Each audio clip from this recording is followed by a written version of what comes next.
Waiting for you, big fella. Hello, everybody. Daniel, how has the new rules changed your training?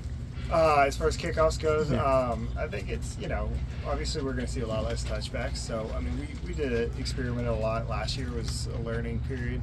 So I think, now it's just continuing that and, playing a lot more ball, which is exciting for special teams guys, exciting for me. I think, it's going to be a great play. And so hopefully we'll see a lot of exciting returns on our side when we do get a chance to return, and then a lot of good kicks and coverage on our side as well. Are you kind of at the point where, okay, let's just keep it like this and try to master this rather than every year? Yeah, kind of it's interesting when they make a rule change because you kind of do adjust. Something you've been working on for a long time. Obviously, for the longest time, kicking far and high on kickoffs and hang time mattered so much, and now it's kind of opposite, where it's just placement, precision is a little more important. So. Some of it's fun, but yeah, I'd love for them, not every offseason to do that necessarily. Have you had to learn some new skills in your kicking game or dust off some old skills or anything like that? Yeah, there's almost like, some like soccer skills that are popping up again where it's, a little more feel. Just because it's a very different kick on a field goal where, you don't want to necessarily just kick it straight to the returner or anything like that. So there's just a little bit of reliance on the feel of kind of my old days of soccer, and you've seen guys do it last year where different teams did different things. So we'll see what happens this year where some teams may just kick and cover, and some teams might even hit touchbacks. So we'll have to find out. A couple years back, I remember you had somebody like tilting the ball, holding onto it, and then loopholes in the rule book. Is there something that you guys are trying to find that way that you can use in your favor? We're always trying to compete and get any competitive advantage we could. But no, they've made the rules pretty clear about what you can and can't do so far. And if you guys see anything, let me know. Daniel, obviously Ashton gets his number 2. Was that a tense negotiation? And what have you thought of Ashton early in the offseason? I heard before he even showed up.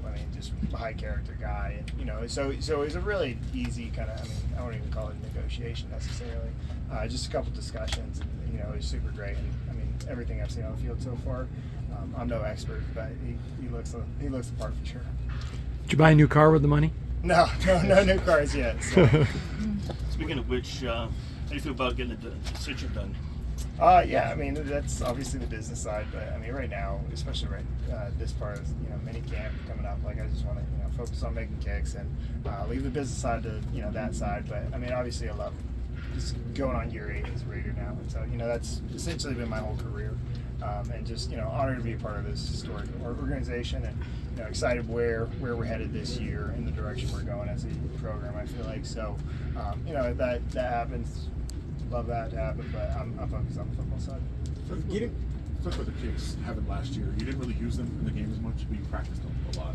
Much of that year kind of helped you to not have the pressure of necessarily doing it that much. Yeah, practicing a lot of those. Yeah, I think, like I said, last year was such a learning period where for a while we thought we were going to do a certain amount of kicks, and then it kind of shifted into, hey, this is working for other teams. We'll try and adjust to that. And so, last year, obviously, the returns got to around the 30-yard line. Touchback was around 30-yard line. So eventually, teams started just, hey, late in the season, keep guys healthy, play a little more touchback ball.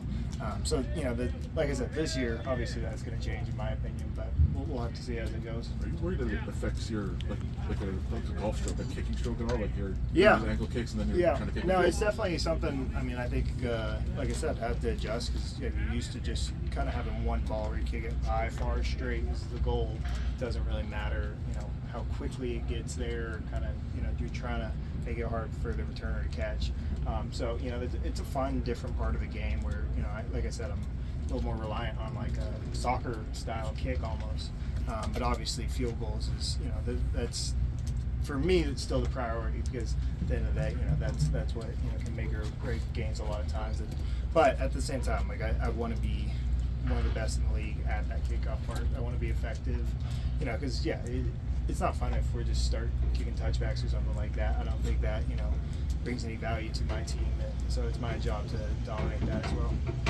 getting back to the whole jersey change, have you seen yourself wearing the new jersey? And I mean, how's it when you look at yourself like, what the heck is this? Well, yeah, I mean, I wore 8 when I was back in Oakland, so I was glad the old jersey still fits. You know, it's a little tighter around the belly, but no, the old jersey still fits and it works well. So I'm excited for that.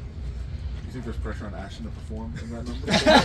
Yeah, I give him a hard time. I call him number 2 a lot and stuff. Because obviously he's returning kickoffs and stuff, so I get some interactions on the field with him. But he goes through that. You guys all set? Thank you. Thank you.